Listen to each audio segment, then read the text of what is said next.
tried to give you a little flavor. I think that's the saddest part for me is we couldn't bring you all with us to the amazing session we just had. Um, and I feel like emotional. I'm trying to like contain myself as I saw you all pop in because you think about the last 6 years and we haven't been able to do a doggone thing, right? But we kept our finger in the dike and prevented bad things from happening. And eventually, everything, all the beans we put in the bucket spill over. That's sort of my metaphor for democracy. We do what we need to do, and it spills over, and it sure did this session. And it could not have happened without our fabulous Observer Corps, Lobbying Observer Corps, using all our great traditions and resources. I just want to really call out for sure those who showed up to our Monday calls. We've met every Monday.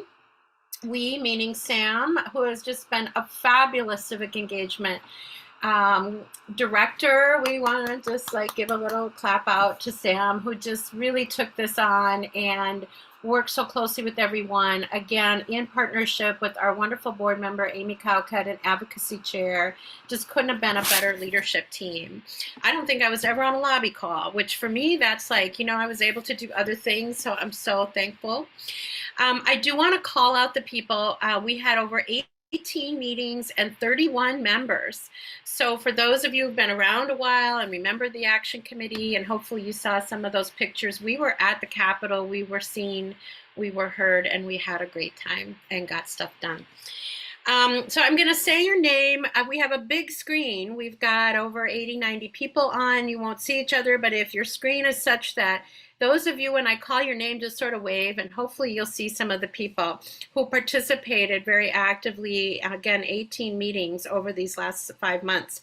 Cindy Holker, Sherry Hood, Paul Huffman, Mary Jones, Teresa Caveney, Audrey Kramer, Lisa Larson, Diane Meltzer, Pamela Mercier, Rita Mills, Becky Munson, Shannon Moore, Gwen Myers, Kathleen Oganovich, Vicki Olson, Fern Panda, Jean Rainbow, Kathy Tom, Kathy Tomsich, Melanie Willett, Jody Anderson, Susan Anderson, Marty Mix, Amy Cowcutt, Mary Louise Grow, Janet Avery, Carol Ball, Kathleen Doran Norton, and Becky McCoy. Thank you, everybody, for your amazing work. But we know that all of you had roles to play. We had members complete 119 observer reports, which hopefully you got to see as all of the capital letter came through. We testified over a dozen times and signed on to dozens of community partner letters and submitted written testimony right down to the wire. I think the last testimony I submitted was Sunday night, about midnight, for the Monday floor vote, which we'll talk about. And most exciting, we totally grew our action alerts this year. We had over 3,000 messages that went out to legislators. And also the legislative interviews, I'm telling you, made such a difference, all of you who did that, our ability to look back and go, wow, here's a senator that is really in favor of this or that. It was great. We had 17 leagues who submitted 40 plus responses to inform our advocacy. So it really made a difference. And the biggest thing when we set up our legislative strategies this year, we said, you know what, there's a lot of new leadership and it's really exciting. And the best thing we can do is to be the best allies we can under a lot of new and diverse leaders in the spaces we're in. And so we work very closely as partners for with We Choose Us, our new multiracial democracy partner, Restore the Vote Coalition, Minnesota Environmental Partnership, along with others we'll talk about. And I look back, I mean, a lot of our advocacy on these issues goes back 20 years, right, for Restore the Vote. ERA, we go back, what, 50 to 100 years. We'll talk about that one. We had a win, folks, but more to go. So what passed this session? I'm just going to kick it off with our very first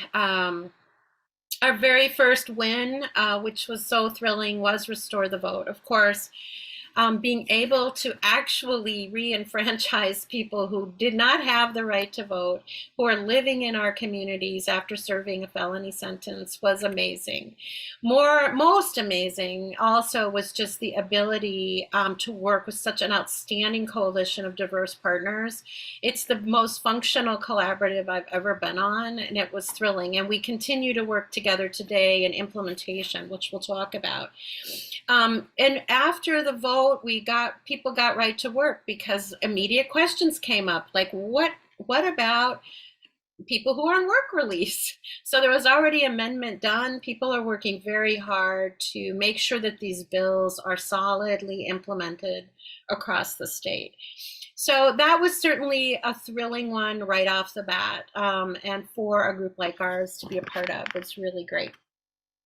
So I want to now pass it on. I do see, I think Julio Zalia from American Civil Liberties Union is also with us to talk a little bit more about what we're doing as a coalition to implement Restore the Vote across the state, and some of the good voter protection work that we have done and will continue to do together. So are you there, Julio? Somewhere I saw you come in. How you doing? Great. Hey, thanks for the invitation. Thanks for being here. Well, it's a pleasure to be with everybody, and it looks like we got a great group of people here. It's been a pleasure to work with the ACLU specifically and the league. As we heard, a lot of what happened this year has been a long time coming. And just to give you kind of an in on what this session was like, it was about getting people out. It was about getting people excited, about not taking things for granted. There's a reason why some of these issues like Restore the Vote, like democracy bills that protect voters, got to be priority issues, and it's because people said, we want these. We want these to be things that are being talked about at the Capitol. We made sure that people were giving their testimony, their experience on things like Restore the Vote, which is a really long-standing, if I can focus on that for just a second, that's been one of the, a coalition that, as you heard, has been 20 years in the making, right? That gives about 55,000 people in Minnesota the right to vote, which is one of the biggest democracy increases or expansions in the country's history, right? So we should be really proud of that because that's happening in Minnesota. The ACLU specifically was concerned about this even at the level with the courts. So this was a partnership, not just only with people on the ground, but we were also tackling this at the courts level, right? With a court case on named Shorter v. Simon that we actually didn't hear about or didn't hear a decision till very late. But I think that once again, when that decision came out, we really saw this as an opportunity for a coalition that included a bunch of partners, Sam included, that we were at the Capitol till, was it 3 a.m.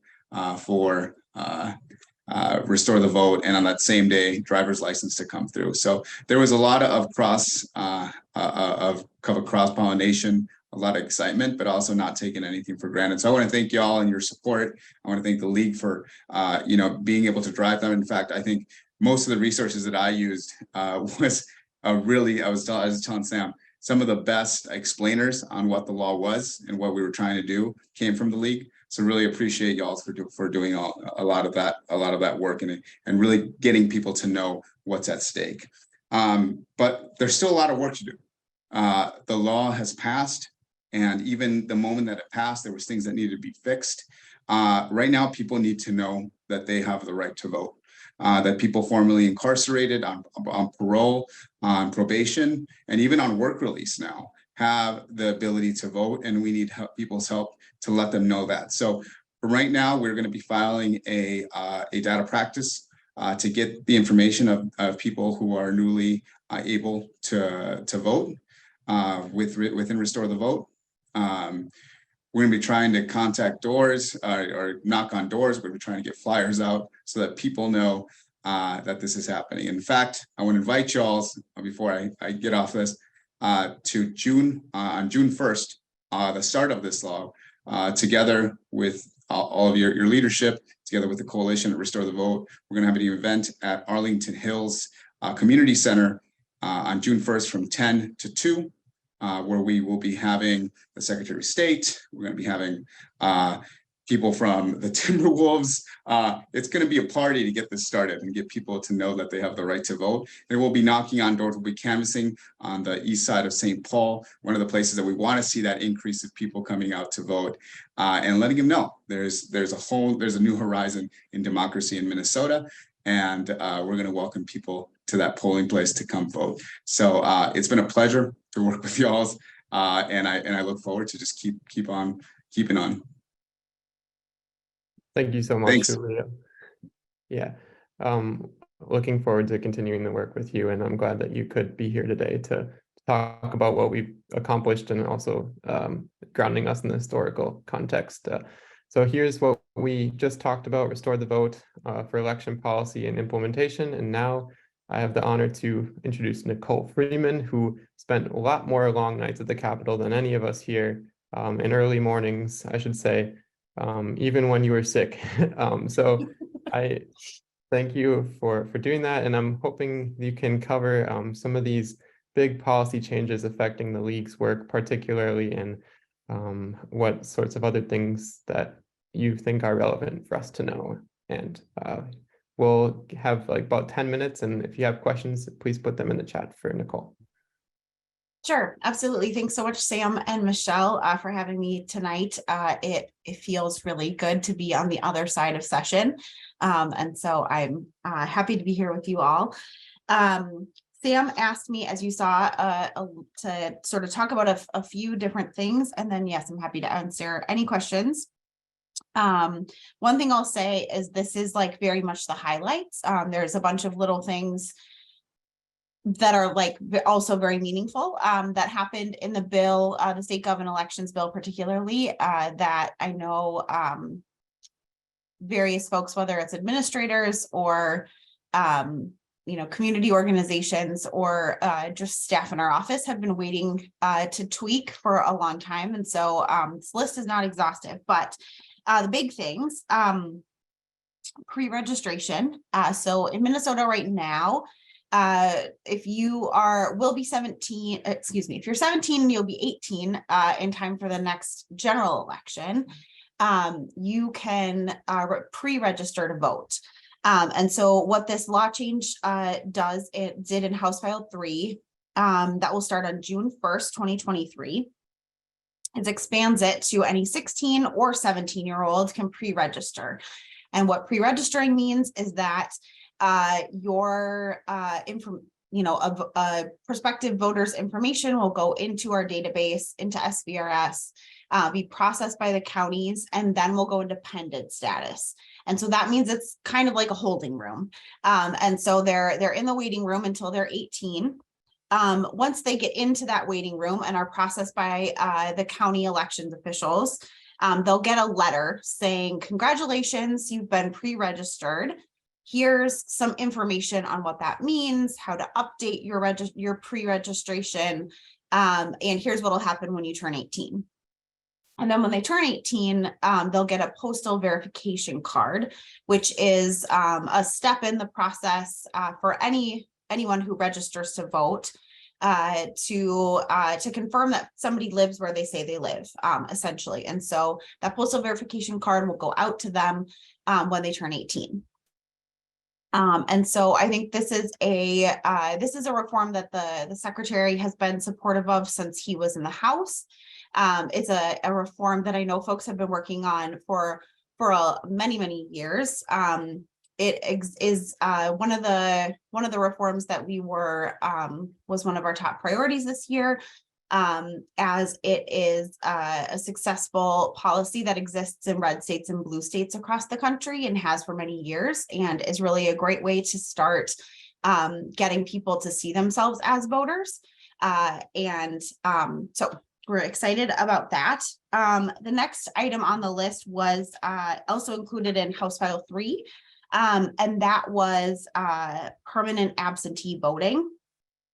Permanent absentee voting will begin on June 1st, 2024. And what permanent absentee voting, what this change does is right now there's a permanent list that you could be on to always receive an application every time you, for every election that you are eligible. The voter then has to return that application to their county election office. And then the county election office sends them out a ballot. This changes it from an application to a permanent absentee ballot status. And so the county will now, county election officials will now automatically send out a ballot to the folks on that list. There's an application that you can, that you use to get on this list. And also a checkbox on the voter registration form is where you'll get on that list. And the county election official will mail out any ballots for the elections where people are eligible. So if you have a school district election or a special election, you'll be on that list and get that. Automatic voter registration, that will begin in 2024. There's no set date for exactly when it will be implemented or be effective, but it's something that we will stay in touch with. There's some significant portions on the back end that our IT staff need to create, I guess we could say. And so our goal is early 2024 right now.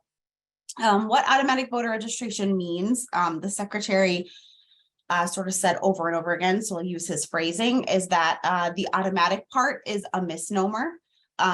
There's a number of steps along the way, and the checks that exist, you know, in registration right now, those carry forward for this secure automatic voter registration as well. So what it means is that we're starting by coordinating with the Department of the Division of Vehicle Services and the Department of Public Safety.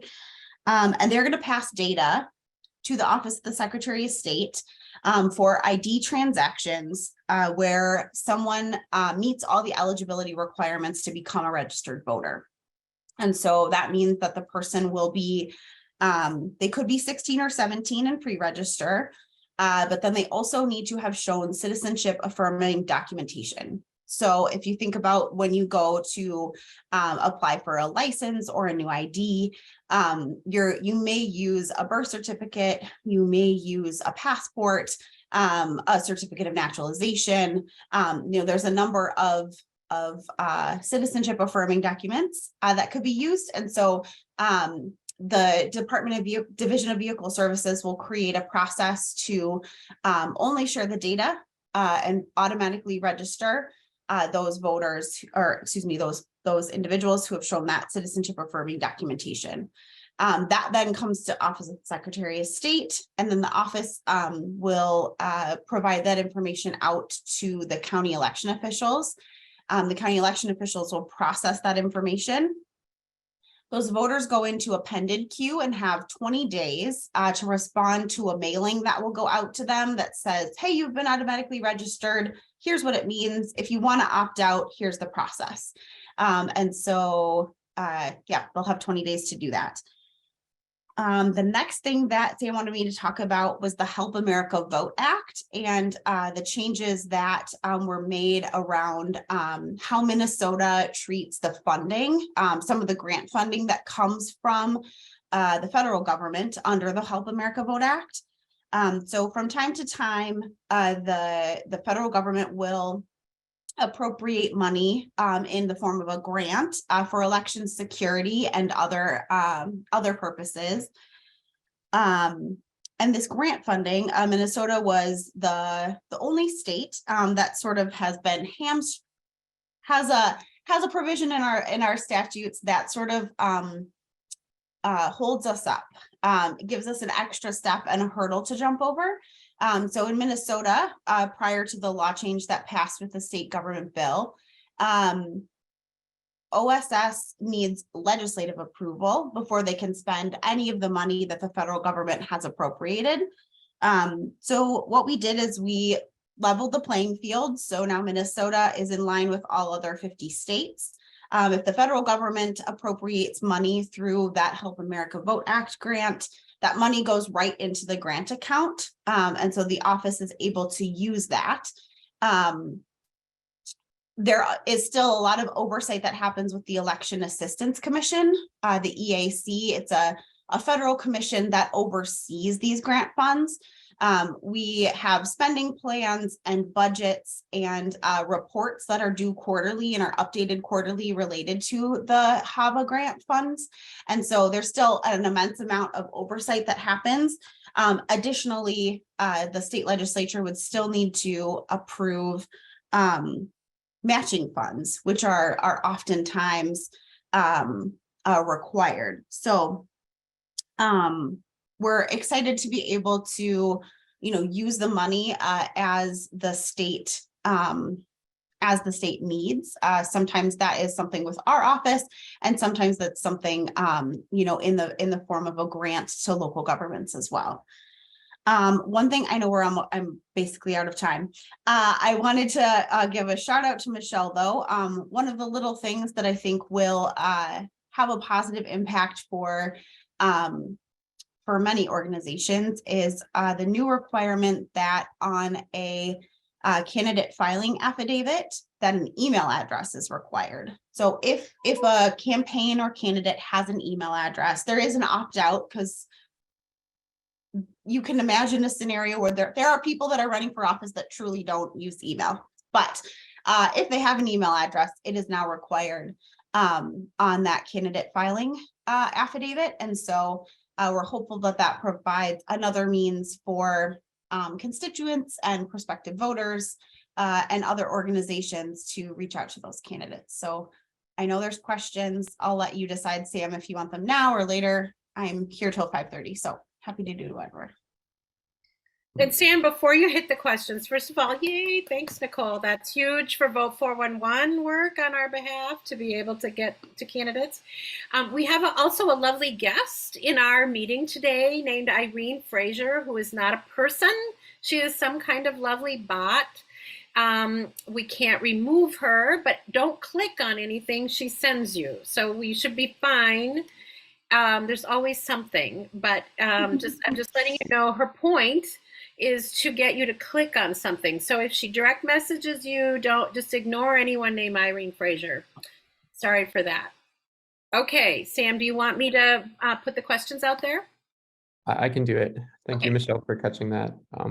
Nicole, I got a question ahead of time, and this relates to how the old registration forms will still be able to be used after June 1st. Is there any thing that we should know that the OSS will do to let people know that this is the case, or should we assume that we'll have to do outreach to letting people know individually that they can still use the old forms versus the new forms on June 1st? So I believe that there'll be communication from our office to community groups that we work with regularly, probably via Melanie and others. The direction from our elections team to county and city and township folks has been that, as in other times where the form has changed, we can accept old forms and they shouldn't be rejected based on it using an old form. So I think my recommendation would be, if it's the only form you have, feel free to use it. But we're releasing new forms right at June 1st and have a lot of new and updated materials as well to support voter registration work. And so no one's voter registration will be nullified or anything like that if they use an old form. So use up what you have and then print new ones, or you can always request to be sent some forms from our office as well. Thank you. And the next question is it the same process that pre-registration can happen on paper or online? Yes. Yep. Paper or online, either way works. there'll be updates to the online voter registration tool as well to accommodate for that as well as restoration of rights. Yep. Okay, thanks. And then also related to that, if that pre-registration applicant moves before their 18th birthday, then if it goes to that address where they registered, it will return and they won't be able to vote or to register, correct? Right. Yep. As with any voter, postal verification cards are returned. The record is challenged, and after a certain period of time, the record is then inactivated. So, yep, depending on the situation of their move, yes, there'll be sort of a stopgap there. Okay, and thanks. And the last question relates to restore the vote in the chat here. I know there was talk about how this would work in our coordination with other states who might have different laws. Is there anything you could provide on how this will work about the interstate travel? Like, I'm sorry, I don't know much about that issue. I wonder if you can see the question in the chat. Alan's question? Yeah. Yeah. Is this So I think what I know right now is that if you are you meet the other requirements to be a Minnesota voter, so you're a Minnesota resident, you've lived in Minnesota for the last 20 days ahead of the election, and live in the precinct, and sort of maintain your residence there, then so long as you are not currently incarcerated for a felony sentence, you are able to register and able to vote. Great, thanks. And that's an important point with the work release amendment, is that if you're not incarcerated, you'll be able to vote in Minnesota. So, absolutely. So yeah, thanks so much. And if anyone has any additional questions, I will forward them to you via email. Yeah. And we'll move on to our next presentation. And so I'm going to pass it next to Mary Hartnett from Clean Elections Minnesota, and she is going to discuss campaign finance and ranked choice voting at the legislature this year. Take it away, Mary. Hi, I'm Mary, and I'm the Executive Director of Clean Elections Minnesota. We're a nonpartisan, nonprofit organization that works to build healthy and inclusive democracy. And I'm so honored to be here today. We work really closely with the League. I'm a member of the League and work very closely with Michelle and Sam. And it's been a pleasure this session to get to know them and all of your membership. I get your newsletters and they're very, very outstanding. And the level of engagement all of you have is impressive. So thanks for asking me to be here today. I'm going to talk a little bit about campaign finance. And we believe that the best way to build a multiracial democracy is to empower ordinary citizens and not have big spending in election campaigns. And in 2022, a handful of donors surpassed individual the donations of 3.7 individuals. So 3.7 individuals donated to campaigns, but a handful of large donors surpassed the amount that they gave. And that really creates an imbalance in our system. And we want to work to restore that balance. And we were able to do that a little bit here this year. The campaign finance, the area of law that all of this happens in is in campaign finance law. And the legislature introduced a number of different bills in campaign finance that were great, that will increase disclosure. And I'll get to those really quickly in a minute. But most important, public financing was increased. It's been steady. There's public financing for campaigns that that's prorated, that anybody who registers with the Campaign Finance Board as a candidate and is eligible to get funding of public financing, and it's held steady at $1.2 million for a long time. And this year it was tripled. So the amount of public money that candidates will get has increased, and there'll be less reliance on special interests or outside money, and they can focus more on communicating with voters. The next big change was related to the increase in the public in the political contribution reimbursement campaign. I'm sure a lot of you have known about the ability to be able to get reimbursed for $50 for an individual and $100 for a couple. And this year it went up to $75 for an individual and $150 for a couple.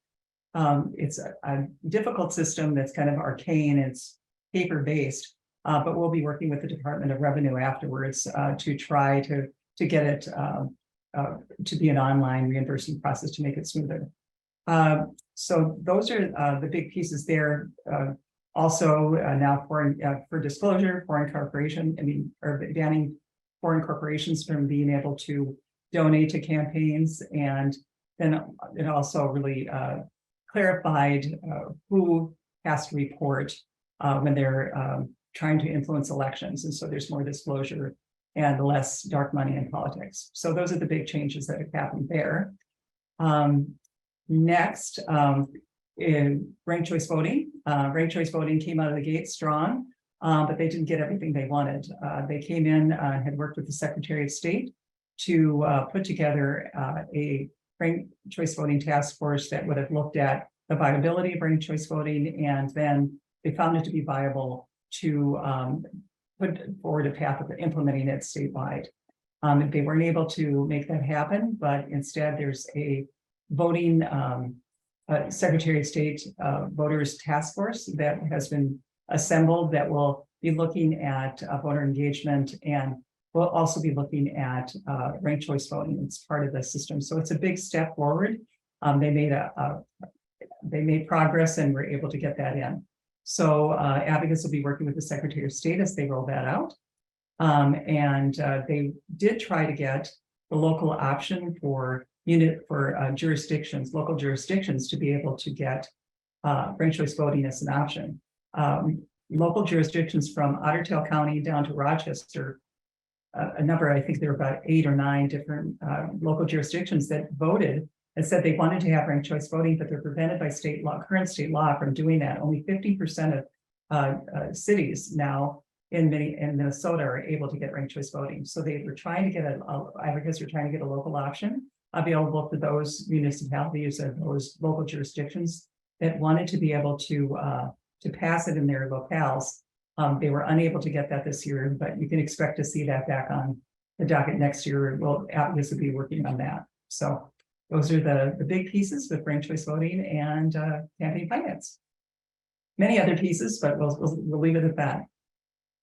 Yeah, there is a lot there, and I know that there was more that Mary wanted to that Mary has updates on regarding campaign finance. So if you have any other questions, Mary, I wonder if you'd want to put your email in the chat so that folks can reach out to you.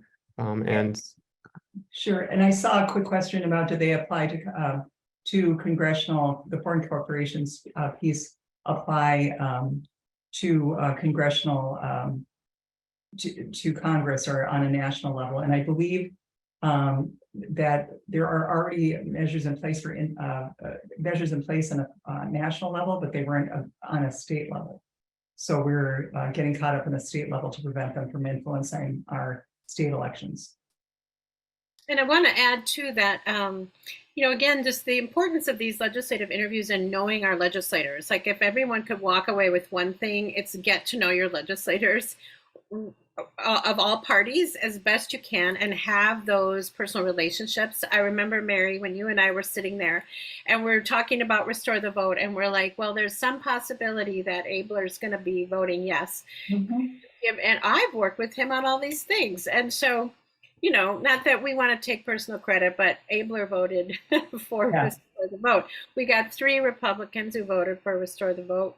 All of them, we had league members calling those folks. And so it makes a difference, right? Those relationships. 100%. And I think, you know, that all the polling shows that the majority of Americans across all parties, Republican, Democrat, Independents, all want campaign finance reform. They are all tired of the influence of big donations influencing and overpowering the voices of ordinary people. We heard that in every place we testified, Republicans were chiming in. There were co-authors on some of these public finance bills. So I think we need to just find that middle ground and find where we can make that change and keep working to advance it. And relationships, everybody just, I mean, I think you're right, Michelle. Never underestimate the power of the relationship you have with your own legislator, or establish trusted relationships you have with other elected officials. We sent out postcards this session too. We sent out on Valentine's Day. We sent out postcards with chocolates and got really fun responses, right? So people remember those personal touches. And I just think thanking all of the legislators for all the bills now. I mean, just looking them up and thanking them now, I think is super important. We're spending a lot of time doing that, and it makes a huge difference. Thanks again. Fun working with you. I agree. I've learned a lot this session from folks like Mary and others who've been tireless advocates for elections and for other priorities, which before I get to that, I want to talk about two other LWVMN priorities this session. One was election official intimidation. And before I talk about what that means, I just want to send a thanks to Paul Huffman, who is our voter services co-chair, who's continuously updating us on these changes and providing analysis of the policy. And also, while I'm at it, Amy Calcutt and Kathy Tome, who every week have helped me set our agenda for advocacy and to really be as effective as we can be given their experience in leadership. So thank you to them. And we testified multiple times on election official intimidation. Many of us are election judges. We had experience in counties that this is an issue. And the message that we were saying is you can't legislate what people say, but you can legislate how they behave. And so we really wanted protections for those who are carrying out the duty of elections in a nonpartisan manner from intimidation. So that also protects tampering with voting equipment and personal information of election officials who face a serious threat to their job. So thanks to everyone on that bill. And also the National Popular Vote Compact is something that we testified on and is a national position of the league. So that means we are now at 205 out of 270 electoral votes. That would get us closer to having the president elected via a popular vote. So one person, one vote principle would apply, and that would, we think, improve voter confidence, knowing that while also in keeping the integrity of our election system intact as it is. So those final election bills, there are so many more, and Paul will be getting that information out to voter service leaders, and the OSS will have more opportunities to engage with them, which we'll share in the all member news. And also any popular vote, I'm going to interrupt quick, Sam, like I do. But what was so exciting about National Popular Vote is they came to the league first. We were their first advocates to get out because of all the work around the country. That National Popular Vote has really been what league has lifted up. So we really were a key beginning point for that advocacy, which I don't think any of us expected to really pass. So it's really exciting. Well, regarding relationships and tireless leaders at the Capitol, I'm going to hand it off next to Lisa Larson, Observer Corps member, who has championed civics education and finally saw a huge success at the legislature this year. And just want to pass it to you to describe the bill and this critical importance to democracy and how LWV can engage on it going forward. Thanks, Lisa. Thank you, Sam. The first thing I want to say, which is consistent with all the good advice you've heard today, is that it takes a village. And this is a complicated process involving lots of people. And it's only working in tandem with other hardworking, well-intentioned, persistent people that we have success. So we need to celebrate our community, because it's only with community that we succeed. So that's my 2 cents on effective lobbying. I'd like to briefly cover 3 aspects of the 2023 high school civics legislation. The first, the importance of civics to the league and democracy. The second, the substance of the high school civics course requirement.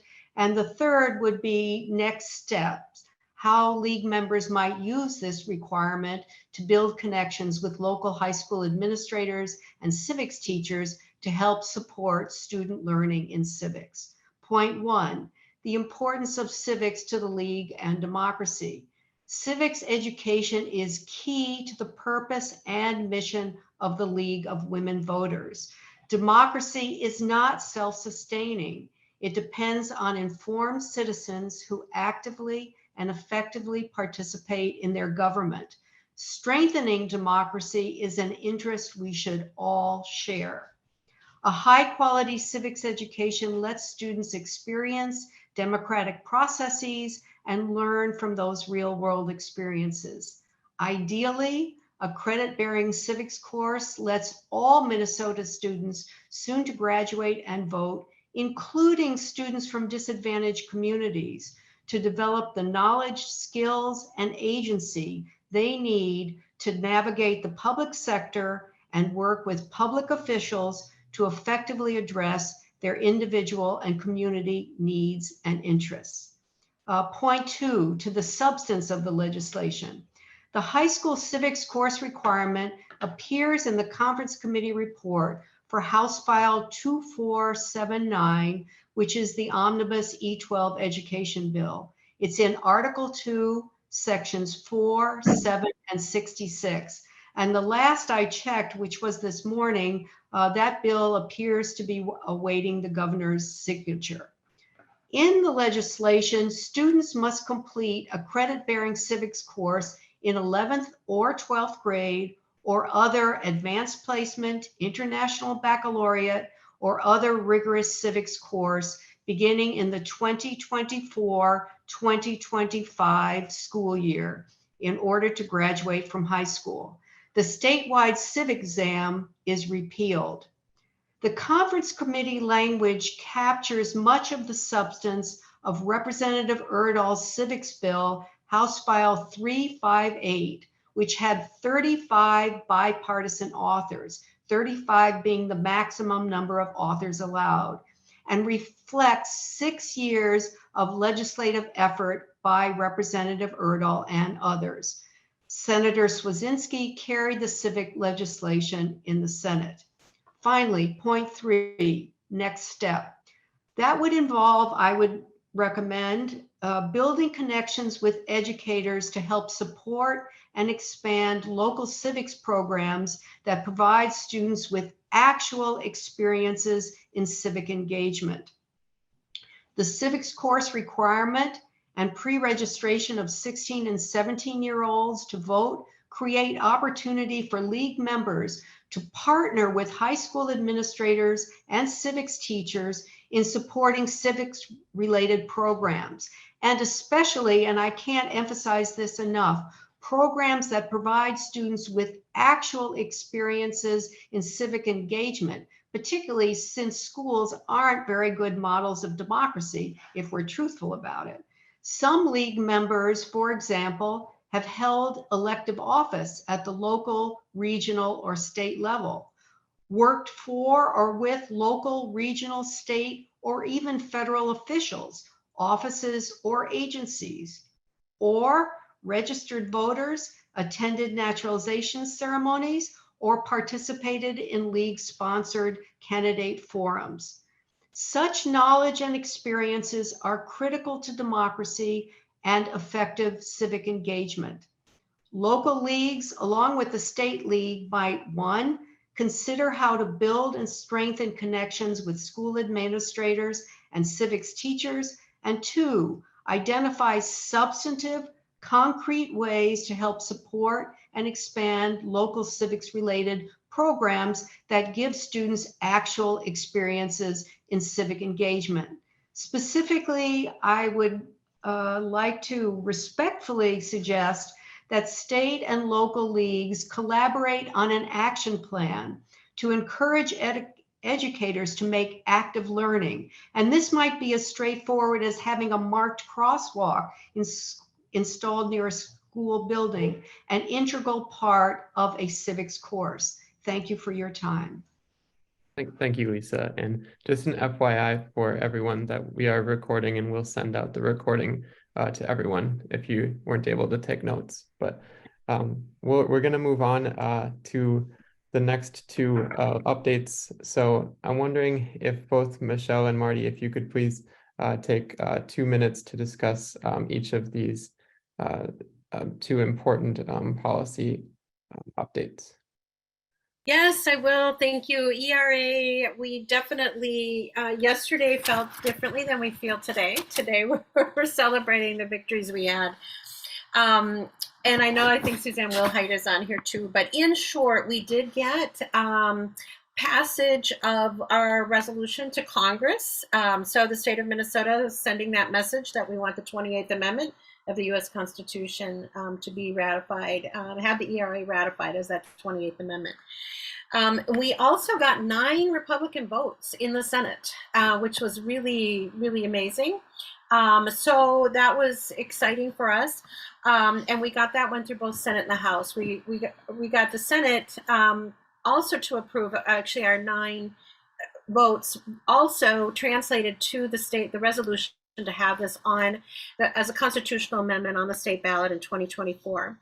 But as of about 2 p.m. yesterday, the time ran out. There just were, I think essentially not enough time for some of the issues that the DFL had to bring it to the floor. So we did not make it to the floor.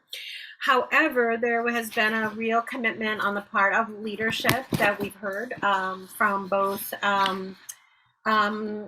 Speaker Hortman and Representative Long to bring this back first thing in 2024 session, and with the possibility of it still going on the ballot in 2024. Of course, that would give us a very narrow window to run a campaign, but we feel strongly that the commitment is there. The work has been hard. We've learned some things and can come back stronger, and waited 100 years, we'll wait one more. So can't say enough about the ERA Minnesota Coalition and Suzanne Wilhite, tirelessly volunteer president, working so hard, and Betty Folliard and everybody, all of our league members. The league was definitely the largest group, almost at all of our groups. I'm seeing Shannon on my page. There are all so many of you that are here, and Kathy and everyone who showed up, and Amy came in like 2 blizzards to be here. Every time it was a rally, there was a blizzard.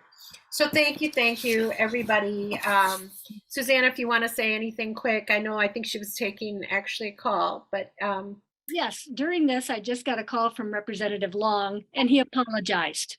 He apologized for dropping us off the agenda yesterday, which was very devastating for many of us that were there and for the whole state of Minnesota.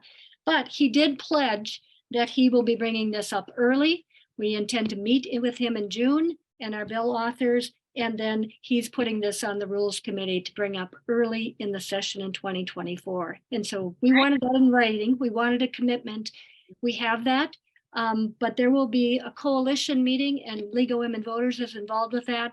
And that's beginning on Friday to talk about strategic planning for a campaign.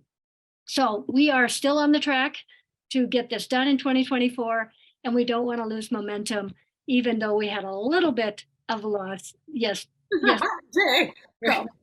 So stick with us. Thanks, Suzanne. We're there. Perseverance is our middle name, right? All right. Thanks so much. Yeah, more to come. Marty. The Omnibus Judiciary and Public Safety Bill, which was Senate File 2909, was signed by the governor last Friday afternoon after hours and hours of debate in both the House and the Senate. I didn't realize when I was observing these meetings, it would be going up past midnight. Anyway, 4 really important bills passed. Obviously, the whole bill itself was, as they say, transformative, but we'll just focus on the firearm parts. Universal background checks are now required for all sales and transfers of handguns or semi-automatic military-style assault rifles. It does not apply to other long guns, which are, could be the hunting rifle that you had in your family.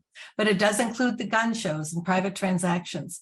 Also, the length of time for the police chief to process these has been extended from 7 to 30 days, so they have as long as the sheriffs do. And this takes effect August 1st. The next, very contentious, was the extreme risk protection orders, also known as red flag laws. And that's where family members of police can petition for a temporary removal of firearms from a person who poses a danger to themselves or others. And this provision takes effect January 1st, 2024. In addition, funding for violence prevention project research was allocated, and also funding for community crime intervention and prevention grants, which is very generous, were allocated. And quickly, over 90% of our members supported these provisions in our firearms consensus study. And I want to thank the 277 league members who responded to Sam's action alert to support Senate File 2909, specifically, of course, the universal background checks provision. Thank you. Wow, I did not think you could cover that bill in such a short time, but huge. You told me to. I did. Well, that's awesome. And so now I'm going to move into our climate environment priorities here.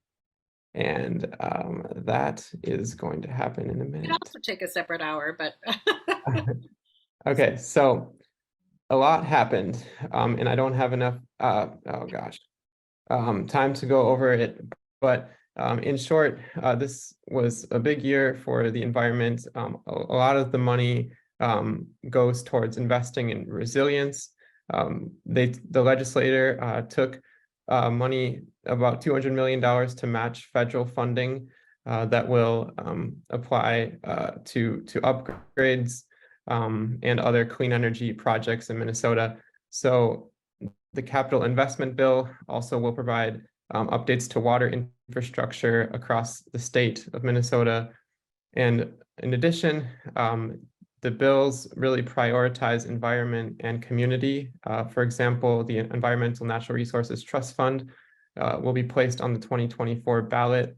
That will include a community grants program that is funded almost $24 million the first year. So there are really important investments. And in addition, the statewide goals of 100% clean energy by 2040, which passed earlier in session, also is added to the Next Generation Climate Act by 2050, which sets in place building standards that will be really important for when the Public Utilities Commission approves projects.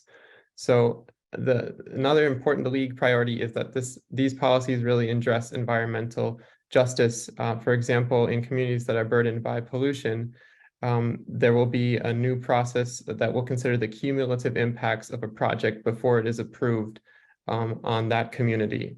So that is important.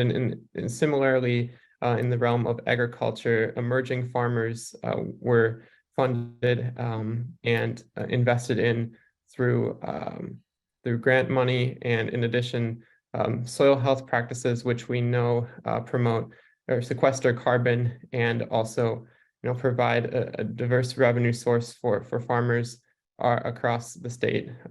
We saw in the agriculture omnibus bill. Finally, the PFAS bill, which we advocated on through action alerts, is leading the nation in setting standards for bans on products that contain PFAS and contaminate water with lasting impacts, which will continue to be studied and in the future. So one important priority that didn't pass and we'll continue to advocate for is reinstating the MPCA Community Board to approve projects impacting communities around the state. That was a lot, and I left a lot out, so I'm just going to pass it to Michelle, and I will invite you all to other legislative debriefs coming up with some of our climate partners in the chat. Thanks so much, Sam. And indeed, I think there's two. So tomorrow at 6 is the big We Choose Us, which is our wonderful new multiracial democracy collaboration. They'll get much more into the weeds on some of those important things. That's at 6. On the 100% campaign, a lot of what's happening within our climate change will be also tomorrow at 6:30. You'll have to have two heads or, friends watching these things. We really are valuing our collaboration, and I'm excited. We might do some things too. I talked to Lisa Larson about, and I saw Representative Erdahl yesterday. I was like, we need to do a Zoom together, and he'd love to do that, to talk more about civics education. But collaboration, I want to talk about that just as we exit today, is really our next priority. We're very strongly working with the Office of the Secretary of State. So we were very lucky to have our former intern, Melanie Hayslip, be able to be in the Voter Services Director position there. And also for me personally to have Nicole Freeman, because she used to be my elections director in Washington County. So we have a lot of good contacts at OSS, and they're the fabulous partners. So everything we'll be taking their information and bringing it around the state, working together to make sure voters know about all these changes. So we'll be communicating more to local leagues, more explainers, letters to the editor, all those good things that you can do with us this summer. We're going to Grand Rapids and Bemidji and all kinds of places, so we'll keep you posted, and I'm sure we'll let you know when you can also invite us to come and talk to your local leagues. Which brings us to 5:30. Again, I want to thank all of our partners, all of our league members. It absolutely mattered. Every little time you hit that toggle and said yes, it's amazing to see the feeling people have about that important advocacy. So thank you all again for everything, and go have a cocktail and feel great about what's just happened. More work to do, but here we go.